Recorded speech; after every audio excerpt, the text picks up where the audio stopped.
Shalom Bapak Ibu, kita akan lanjut dalam seri Teologi Sistematika. Ini tentang pekerjaan Roh Kudus. Dalam ceramah yang lebih dahulu itu, sebelumnya kita berfokus kepada pribadi Roh Kudus. Dan sekarang karyanya atau pekerjaannya Roh Kudus dalam seorang pribadi, dalam jemaat, dan seterusnya. Dan seperti yang dulu di ceramah sebelum ini, sumber-sumber yang dipakai Ministry of the Holy Spirit, Forgotten God by Francis Chan, dan Systematic Theology ditulis Wayne Grudem.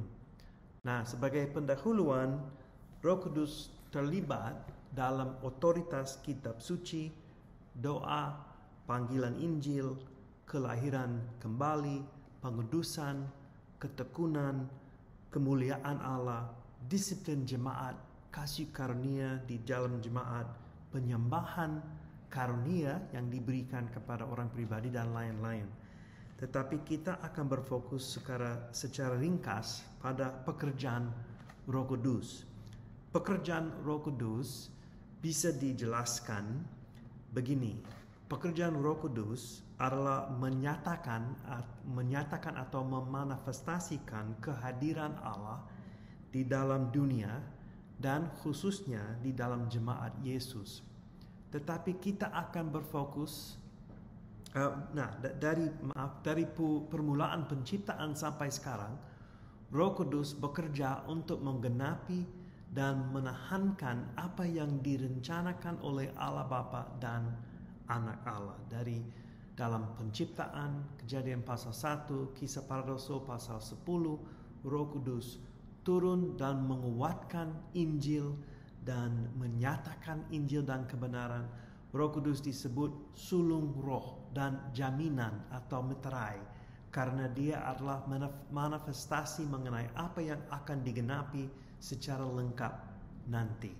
Jadi seperti jaminan, seperti down payment ya, untuk keselamatan kita. Roh Kudus ada, Roh Kudus hadir sebagai meterai. Dia meteraikan kita untuk nanti diselamatkan masa depan. Itu yang dijelaskan dalam Roma pasal 8, 2 Korintus pasal 1 dan pasal 5.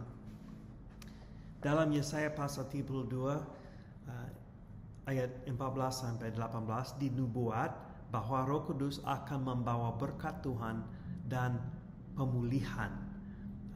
Dan Yesaya pasal 63, keberangkatan Roh Kudus serta berkat Allah. Jadi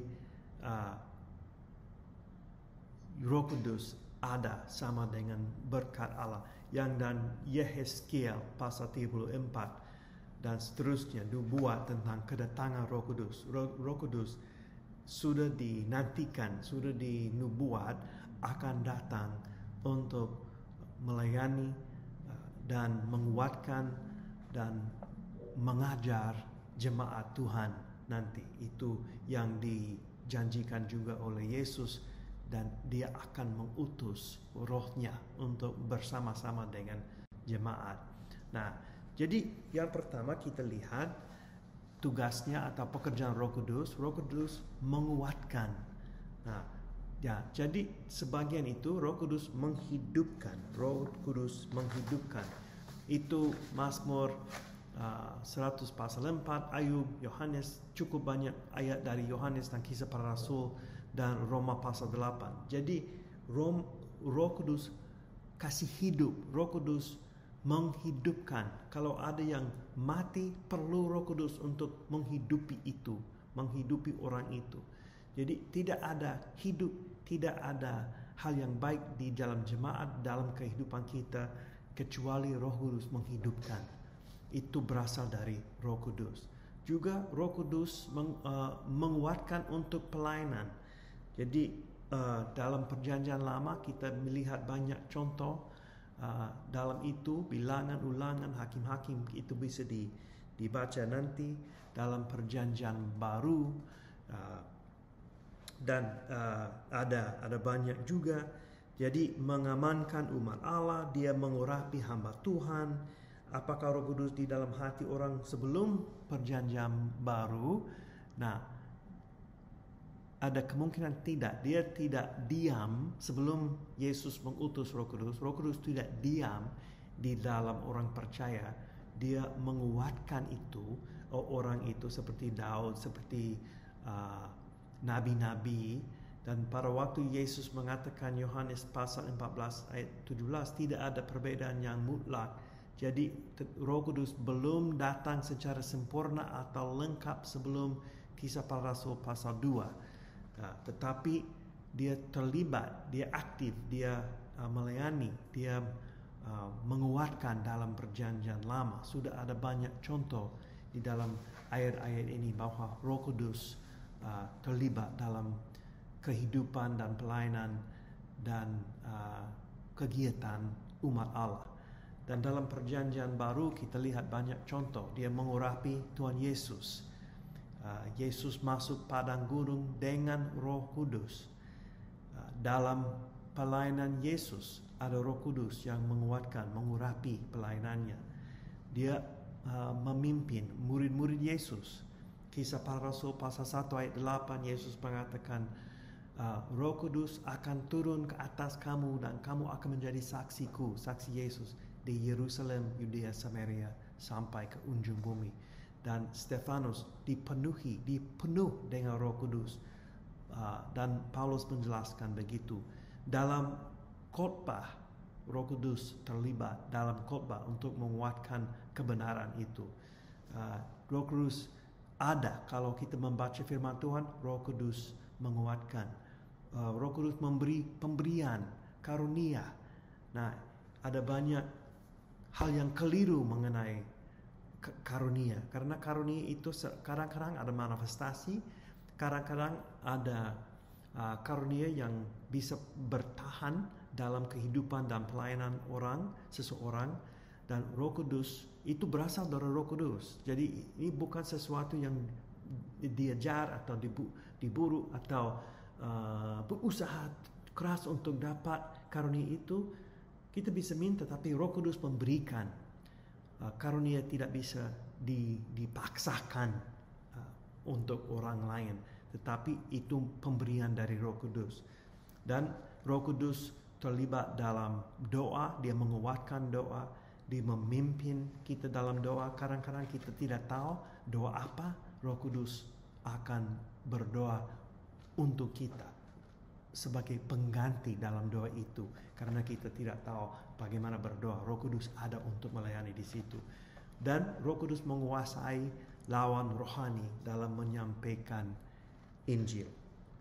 Jadi jelas sekali Roh Kudus sangat-sangat terlibat dalam pelayanan, dalam perjanjian baru, pelayanan jemaat, dan dalam orang pribadi yang percaya kepada Yesus untuk mengurapi Yesus Kristus, mengurapi rasul-rasul, sampai terlibat dalam pelayanan khotbah masa kini, pelayanan pengajar firman Tuhan, dan pelayanan penginjilan dan seterusnya. Roh Kudus terlibat dalam semuanya. Kalau itu tidak berdasarkan karya atau kekuatan Roh Kudus, pekerjaan itu dalam gereja itu sia-sia. Harus berasal dari kekuatan dari Roh Kudus. Roh Kudus menyucikan. 1 Korintus pasal 6, 11 dan Titus, kita bisa lihat dosa-dosa disucikan oleh pelayanan Roh Kudus. Roh Kudus sudah dinubuatkan dalam Matius pasal 3 ayat 11 ini. Penyucian ini sudah dinubuatkan. Pengudusan, yaitu buah roh, diberikan oleh Roh Kudus. Buah-buah roh itu kasih, damai, sejahtera, kesabaran dan seterusnya. Itu berasal dari Roh Kudus. Buah-buah tidak bisa paksa diri. Itu ada buah dari roh. Jadi kita semakin dekat dengan Yesus, semakin penuh dengan rohnya, dikontrol, dipenuhi oleh Roh Kudus. Buah-buah itu akan keluar, akan yang lebih natural kalau kita dekat kepada Yesus dan penuh dengan Roh Kudus. Dan pengubahan dan penyucian itu dijelaskan dalam ayat-ayat itu. Kita bisa membunuh perbuatan daging oleh Roh Kudus. Jadi kita tidak bisa melawan daging atau dosa sendiri dengan kekuatan sendiri. Kita perlu kekuatan dari Roh Kudus. Jadi Roh Kudus menyucikan. Terus Roh Kudus menyatakan wahyu kepada nabi-nabi dan rasul-rasul supaya mereka dapat menulis kitab suci, dan rasul-rasul dibimbing dalam kebenaran. Jadi Roh Kudus menyatakan kebenaran kepada mereka, menyatakan kehendak Tuhan kepada mereka, menyatakan kepribadian Yesus kepada mereka. Jadi ini penting sekali. Pelayanan Roh Kudus, pekerjaan Roh Kudus bukan untuk meninggikan diri sendiri. Tugasnya atau pelayanannya adalah meninggikan Yesus Kristus di dunia ini. Jadi ada beberapa gereja yang berfokus pada Roh Kudus dan mereka lupa Yesus Kristus. Ada yang lupa Roh Kudus. Tapi kita harus balance, ya, pertimbangan supaya kita bisa berdoa untuk hikmat dari Roh Kudus dan dipimpin oleh Roh Kudus untuk apa? Untuk tujuan apa? Untuk memuliakan nama Tuhan Yesus. Itu tugasnya. Itu pelayanannya dan pekerjaannya. Jadi bukti-bukti hadirat Allah, dia membuktikan bahwa Allah ada, Allah berada, Allah hadir. Dinyatakan pada waktu dia turun ke atas Yesus, dan pada waktu dia turun ke atas rasul-rasul dalam Kisah Para Rasul pasal 2, Roh Kudus turun ke atas mereka, dan itu dibukti dengan lidah api, dengan bahasa dalam bahasa asing dan lain sebagainya. Dan orang lain akan tahu ada Roh Kudus pada waktu Roh Kudus ada. Nah, dalam kehidupan orang Kristen pribadi, Roh Kudus dinyatakan karunia yang memanifestasikan hadiratnya, dan mujizat membuktikan hadiratnya dalam kabar Injil. Jadi kita dapat berkata bahwa Roh Kudus memuliakan Yesus, tetapi juga memanifestasikan dirinya sendiri. Nah, untuk apa? Kenapa memanifestasikan diri sendiri? Supaya orang di luar bisa lihat ada kekuasaan dalam jemaat. Jadi firman yang disampaikan, dibuktikan, dinyatakan benar oleh kehadiran Roh Kudus, baik dari mujizat maupun dari hikmat maupun dari kekuatan yang ada di dalam pengkhotbah dan lain sebagainya. Itu untuk membenarkan firman Tuhan dan membenarkan kehadiran dan berkat Yesus yang ada di antara jemaat itu. Terus dia memimpin dan membimbing umat Allah. Dia memimpin Yesus. Dia berbicara langsung kepada rasul-rasul, jangan pergi ke situ, pergi ke situ. Jadi rasul-rasul dipimpin oleh Yesus, oleh Roh Kudus. Dia memindahkan pengikut Yesus, seperti Filipus dalam Kisah Para Rasul pasal 8. Dia ada dengan orang Ethiopia itu, dan langsung dipindahkan oleh Roh Kudus tempat lain. Dan biasanya tidak secara dramatis itu terjadi. Roh Kudus terlibat dalam kehidupan kita supaya kita dapat mengambil keputusan yang berhikmat dan kudus. Dia memimpin keputusan. Dia memimpin dalam kepilihan hamba-hamba Tuhan. Kisah Para Rasul pasal 13, jemaat di Antioquia berdoa dan taruh tangan ke atas Paulus dan Barnabas supaya mereka bisa diutus. Jadi Roh Kudus memimpin acara itu. Nah, terlalu sering Bapak Ibu, pelayanan di gereja tidak dipimpin oleh Roh Kudus. Kita tidak minta hikmat dari Roh Kudus. Sayang, karena ada cukup banyak pelayanan yang dilakukan sia-sia karena tidak ada kekuasaan dari Roh Kudus. Jadi mari kita bergantung kepada kekuatan Tuhan, bergantung kepada kepemimpinan Roh Kudus dalam keputusan, dalam utusan, dalam pelayanan, dalam acara, dalam apapun. Apakah kita harus menghabiskan banyak uang untuk acara ini? Apakah itu sesuai dengan kehendak Tuhan? Tanya kepada Roh Kudus, memimpin kita, memimpin kami Tuhan, kasih hikmat kepada kami. Jadi Roh Kudus siap untuk melayani, Roh Kudus siap untuk terlibat. Terlalu banyak gereja lanjut tanpa Roh Kudus, tanpa kepemimpinannya. Terus dia memanifestasikan kemuliaan Allah seperti yang saya jelaskan. Itu tugasnya, memanifestasikan kemuliaan Allah, memuliakan Yesus. Dia memunculkan perasaan salah, dia memberikan kasih, dia mengatur ibadah jemaat, dia memberikan damai sejahtera, dia memberikan suasana yang bersukacita. Jadi Bapak Ibu, kalau di dalam jemaat, kalau tidak ada sukacita, kalau tidak ada damai, kalau tidak ada pengharapan, kalau itu kaku, mungkin karena kita tidak lagi bergantung kepada Tuhan dan Roh Kudus tidak terlibat dalam ibadah atau kegiatan itu. Mari kita memeriksa diri, memeriksa jemaat, memeriksa apakah kita bergantung kepada Tuhan atau tidak, apakah kita minta kekuatan dari Tuhan atau tidak. Bukan untuk meninggikan diri sendiri atau meninggikan pengkhotbah atau gembala, pendeta, tetapi untuk meninggikan nama Yesus Kristus, memuliakan Allah. Jadi Roh Kudus, dia memberikan kebenaran, dia memberikan hikmat, dia menghibur, dia membebaskan, dia memberikan kebenaran, dia memberikan pengharapan, dia memberikan kesadaran tentang status kita sebagai anak-anak Allah. Jadi dia bersaksi kepada roh kita sendiri bahwa kita dimiliki Allah sebagai anak-anaknya. Dia memberikan kemuliaan, dia memberikan kesatuan. Kita tidak bisa satu tanpa Roh Kudus. Kita tidak bisa memuliakan Tuhan tanpa Roh Kudus. Dan dia memberikan kekuatan. Ya, jadi ada banyak hal yang datang kepada kita dalam jemaat secara pribadi dan dalam komunitas masyarakat itu, jemaat itu berasal dari Roh Kudus.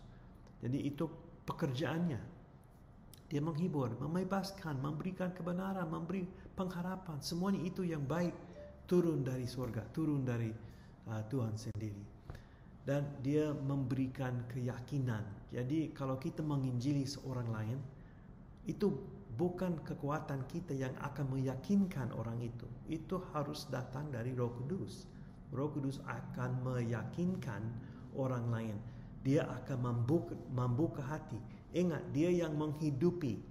Dia yang menghidupi. Kita semua sebelum kenal Yesus Kristus mati di dalam dosa dan pelanggaran. Tetapi Roh Kudus menghidupkan kita, menghidupi kita. Jadi dia akan memberikan keyakinan. Mungkin ada orang yang di agama lain yang tidak percaya Yesus adalah Allah Tritunggal dan tidak ada Allah Bapa, Putra dan Roh Kudus. Tetapi Roh Kudus, dialah yang membuka hatinya, membuka pikirannya. Contoh ibu saya, pada waktu dia remaja, dia pengikut agama yang lain, tetapi dia ikut satu chapel, satu ibadah di sekolahnya, sekolah Kristen, dan walaupun dia tidak terima Allah Tritunggal, setelah Tuhan membuka hati, membuka pikiran, langsung dia terima itu. Dia diyakinkan oleh Allah sendiri. Jadi Roh Kudus meyakinkan. Nah, kita bisa berdiskusi, kita bisa pakai firman Tuhan untuk memperlihatkan kebenaran, tetapi sebenarnya itu Roh Kudus yang akan meyakinkan. Itu kenapa kita harus berfokus kepada kekuatannya dan bergantung kepada dia. Dia mengajar dan menerangi pikiran kita. Dia kasih informasi yang khusus. Dia menolong kita untuk mengerti. Nah, Roh Kudus tidak pernah akan melawan kebenaran yang ada di dalam firman Tuhan. Ada cukup banyak contoh yang mana ada orang yang bilang, oh ya, Tuhan sudah bicara kepada saya, Roh Kudus sudah bicara kepada saya, dan apa yang dikasih tahu orang itu melanggar atau melawan firman Tuhan. No, tidak mungkin itu dari Roh Kudus. Roh Kudus tidak akan melawan firman Tuhan, karena dia yang kasih inspirasi dari firman Tuhan. Dia yang mengilhamkan firman Tuhan itu. Jadi dia tidak berbohong, dia tidak ada kontradiksi. Jadi dia tidak akan kasih informasi atau memimpin atau menyatakan sesuatu yang tabrak dengan firman Tuhan. Tetapi dia bisa membuka pikiran, menerangi pikiran kita supaya kita bisa mengerti. Dan Roh Kudus menyatukan. Cukup banyak masalah Bapak Ibu di dalam dunia ini yang mana jemaat dipecah atau dipisahkan atau dipecahkan, atau ada masalah di denominasi, tidak ada perasaan kesatuan, tetapi Roh Kudus menyatukan. Yoel pasal 2, Kisah Para Rasul pasal 2, Roh Kudus kasih pengertian kepada anggota jemaat, bukan hanya kepada nabi, imam atau pemimpin, tetapi orang biasa juga, supaya jemaat itu bisa disatukan dengan kepemimpinan Roh Kudus. Keluarga atau masyarakat yang baru bersama-sama di dalam Kisah Para Rasul pasal 2, mereka bersama-sama, mereka belajar firman dari rasul-rasul, mereka belajar, mereka berdoa bersama-sama, mereka disatukan dalam Roh Kudus. Dan kisah mengikatkan kita dalam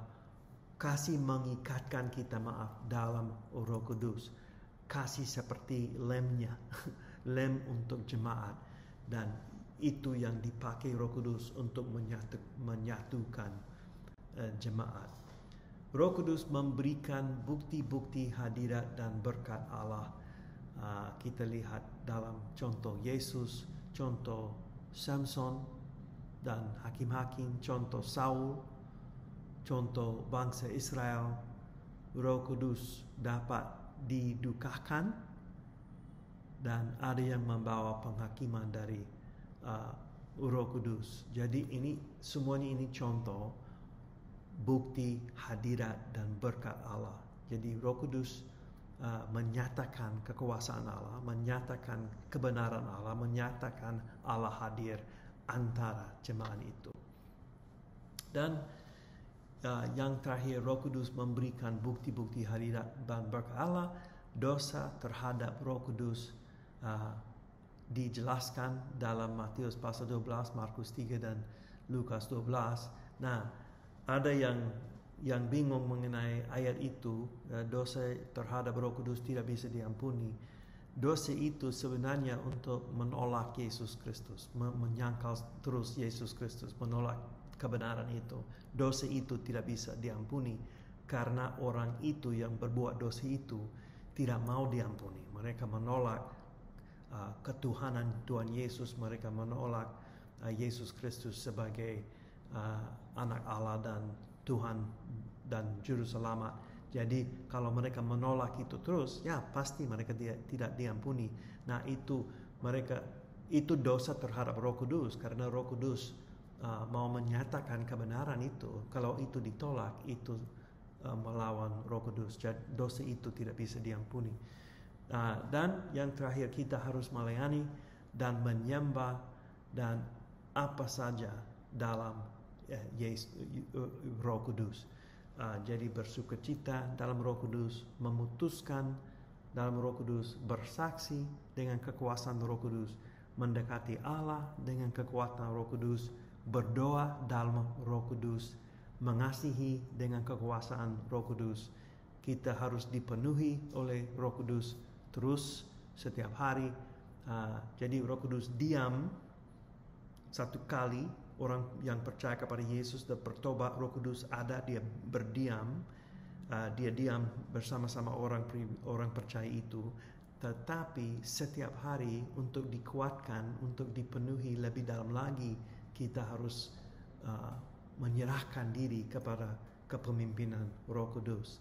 Jadi itu maksud Efesus pasal 5 ayat 18. Terus menerus dipenuhi oleh Roh Kudus yang sudah ada di dalam kehidupan orang percaya.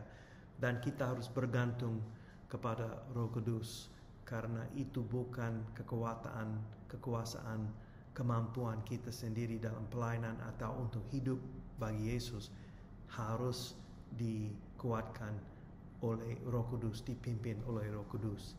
Jadi Bapak Ibu, itu pekerjaannya. Jadi ini singkat saja, tetapi kalau Bapak Ibu mau belajar lebih dalam lagi, bisa lihat ayat-ayat ini dalam video ini, dalam PowerPoint ini, ayat-ayat yang di atas PowerPoint, di dalam PowerPoint, supaya bisa belajar secara khusus bagaimana Roh Kudus bekerja.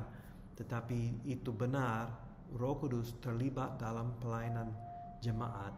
Kalau ada jemaat yang tidak bergantung kepada kepemimpinan dan kekuasaan Roh Kudus, jemaat itu tidak akan terus hidup, itu akan mati. Jadi kita harus bergantung kepada Roh Kudus, karena kita tidak mampu, tidak bisa hidup sesuai dengan kehendak Allah tanpa kepemimpinan Roh Kudus. Ya, itu singkat saja. Terima kasih, Tuhan memberkati.